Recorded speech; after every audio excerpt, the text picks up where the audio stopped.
여러분 안녕하세요. 이 영상은 Reliability, 신뢰할 수 있는가 어느 정도로 라는 주제 제2부입니다. 지난 영상에서 Reliability 제1부가 나갔습니다. 1부에서 다루었던 내용은 Reliability의 정의, Reliability에 영향을 주는 Measurement Error, 측정 오류, Classical Test Theory, 고전 검사 이론, 그리고 Reliability의 세 가지 종류 중에서 Internal Consistency에 관해 다루었습니다. Internal Consistency에 관해 질문들이 댓글로 올라와 있었습니다. 이 질문은 Internal Consistency의 지수인 알파에 관한 것, 그리고 Consistency와 Validity의 개념이 비슷한 것 같아 혼돈이 되는데 어떻게 구별할 수 있는지에 대한 것이었습니다. 거기에 대해 이번 영상에서 보강을 하겠습니다. 정리하면 제2부는 1부에 대한 보충이 되겠습니다. 구체적으로 Internal Consistency와 크롬박 알파에 대해서 보강을 하겠는데요. 그러기 위해서 Unidimensionality를 도입하겠습니다. 마지막으로 Validity와 Internal Consistency를 구별하겠습니다. Reliability 세 가지 중에서 Internal Consistency of Items입니다. 문항 내적 합치도라고 합니다.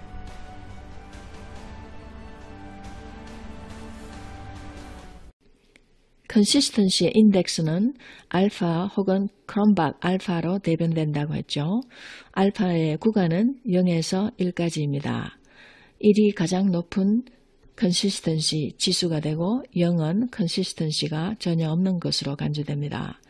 한 0.7 정도가 되면은 컨시스턴시는 acceptable한 것으로 양호한 것으로 여겨집니다.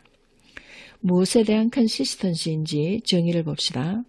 It is the extent to which all items on a test are internally consistent in measuring whatever the whole test is measuring. 정의를 이렇게 내가 표현을 해보았는데 나의 정의는 물론 아니고 잘 알려진 정의입니다. 어떤 정도냐 하면은 문항에 있는 모든 아이템이 내재적으로 일치되는 정도이다. 여기서 내재적이라는 말은 그 시험 안에서, 한 시험, 특정 시험 안에서라는 뜻이라고 했었고요. 어디에 일치하느냐 하면은 전체 테스트가 무엇을 측정하든가 간에 상관없이 그 무엇을 측정하는데 일치하는 정도입니다. 여기에서 앞에 나온 고전 검사 이론 CTT와 알파는 그 개념이나 공식에 있어서 Unidimensionality를 가정합니다. Unidimensionality라는 것은 One ability is tested in the test. 그 특정 시험 안에서 한 가지 시험이 측정된다는 것을 가정합니다. 이것을 The Assumption of Unidimensionality라고 합니다. 내 말이 아니고요. 잘 알려져 있는 가정이고요. 모든 문항이 한 가지 능력을 측정한다면 한 시험 안에서 그 문항들은 그 한 가지 성질을 다루기 때문에 자기들끼리 서로 연관이 높겠죠. 즉 문항들의 상관관계인 correlation 혹은 covariance 계수가 높게 됩니다. 알파 공식을 보게 되면 이 상관계수를 고려하여서 알파 지수를 산출하게 됩니다. 만약 40개 중 3개의 문항들이 그 한 가지가 아닌 다른 능력, 다른 성질을 측정한다면 이 3개의 문항은 나머지 문항들과의 관계도 낮겠죠. 그래서 이 세 문항이 전체 문항들의 상관관계뿐 아니라 상관관계를 반영하여 나온 알파 지수를 끌어내리게 됩니다.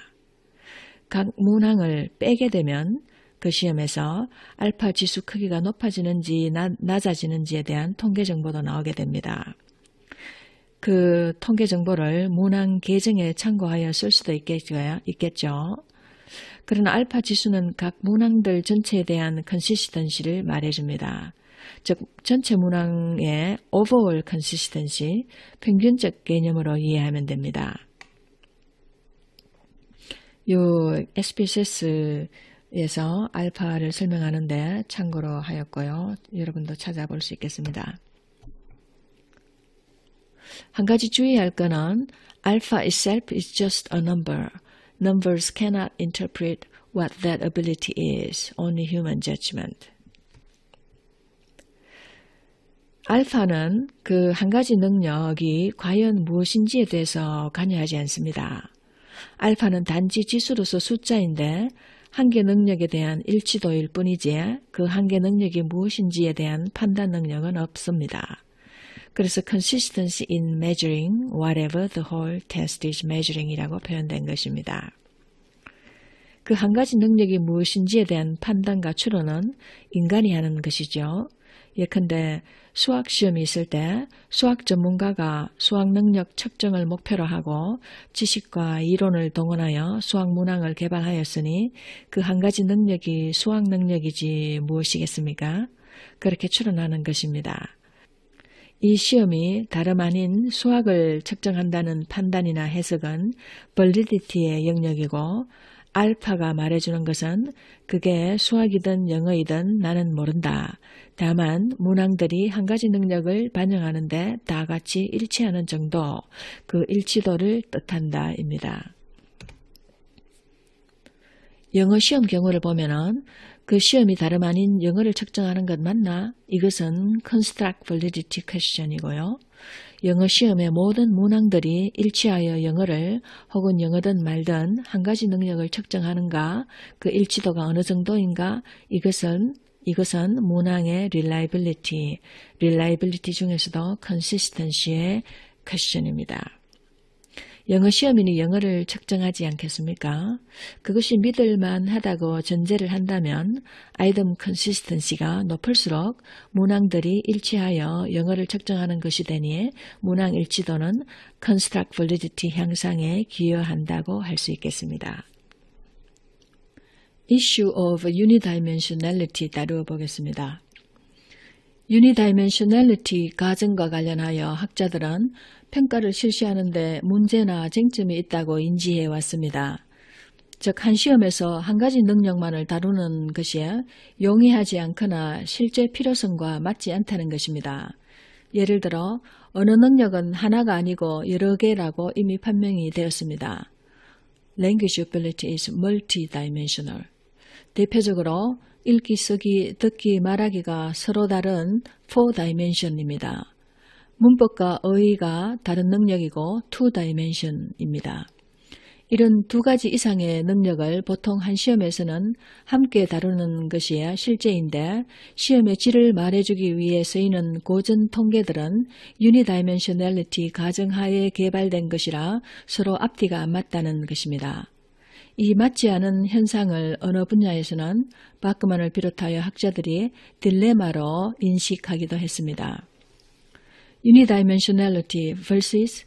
실제상 Multidimensionality.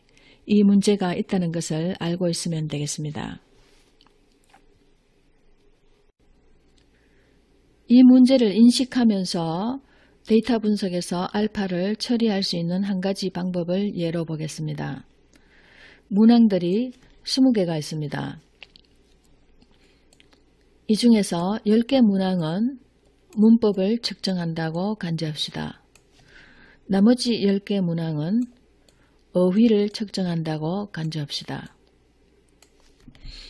그랬을 때 이 20개 전체 문항에 대한 internal consistency를 보기 위해서 알파를 구할 수 있겠죠. 그럴 때는 이 20개 문항에서 나온 학생들의 반응 점수를 데이터로 넣게 됩니다.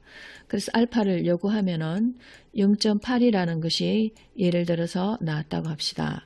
그러면 이 알파 계수는 부적절한 것이 됩니다. 왜냐하면은 알파는 unidimensionality를 가정으로 하고 산출되었기 때문입니다. 그런데 실제 이 반응에는 학생들의 점수에는 멀티디멘션이 관계가 되었죠. 그럴 때 알파를 구하지 못합니까? 그런 것은 아니고 이 전체 시험을 2개의 시험이라고 간주할 수 있게 됩니다. 그래서 이것을 서브테스트 1이라고 하고 이것을 서브테스트 2라고 해서 각 서브 테스트 안에서 알파를 구할 수 있겠죠. 예를 들면 0.7, 0.9 나오겠습니다. 그 다음 서브 테스트 2에서도 알파를 구하면 되겠습니다. 그러면 이 서브 테스트 1 안에 알파 계수는 유니다이멘셔널리티 가정을 충족시킨 것이 되겠죠. 마찬가지로 서브 2 테스트에서도 충족이 되었습니다. 그러면 질문이 이 시험에 두 개의 능력이 관계된다는 것을 어떻게 증명할 수 있습니까? 라는 질문이 나올 수 있겠죠. 그럴 때는 한 가지 방법은 내용 전문가들이 그 내용 타당들을 구할 수 있겠습니다. 그래서 여러 가지 디스크립션 등을 사용해서 이것은 문법에 관한 것이고 이것은 어휘에 관한 것이라고 레셔널을 제공할 수 있겠죠.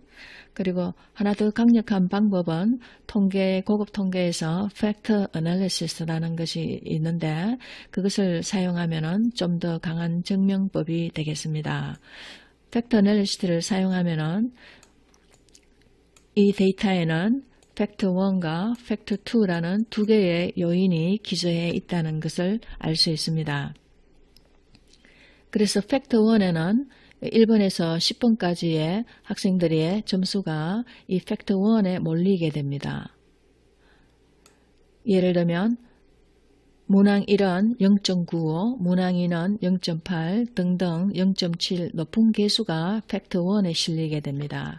그리고 팩터 2라는 요인에는 아주 약한 개수로 실리게 됩니다. 0.1, 0.25 등 같이요.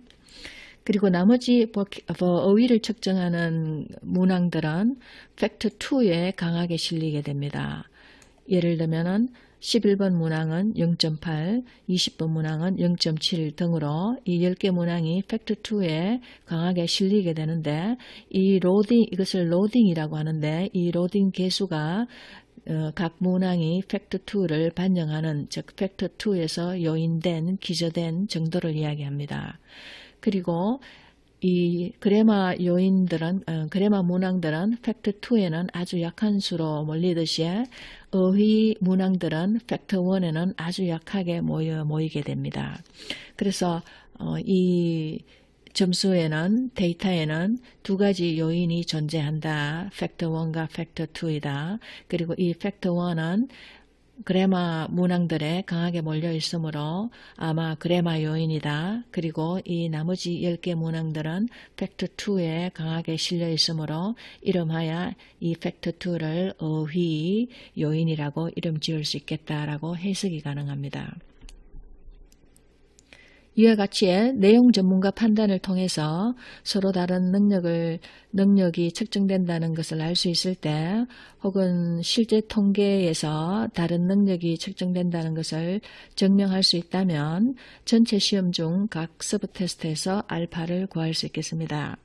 그리고 이 일치도는 reliability의 개념입니다. 해당 그 능력을 측정하는데 문항들이 전체적으로 reliable한 정도, 이 경우에는 일치하는 정도가 되겠습니다. 여기까지 문항의 reliability 중 내적 일치도에 대해 보충하였습니다. 도움되기 바랍니다. 수고하셨습니다.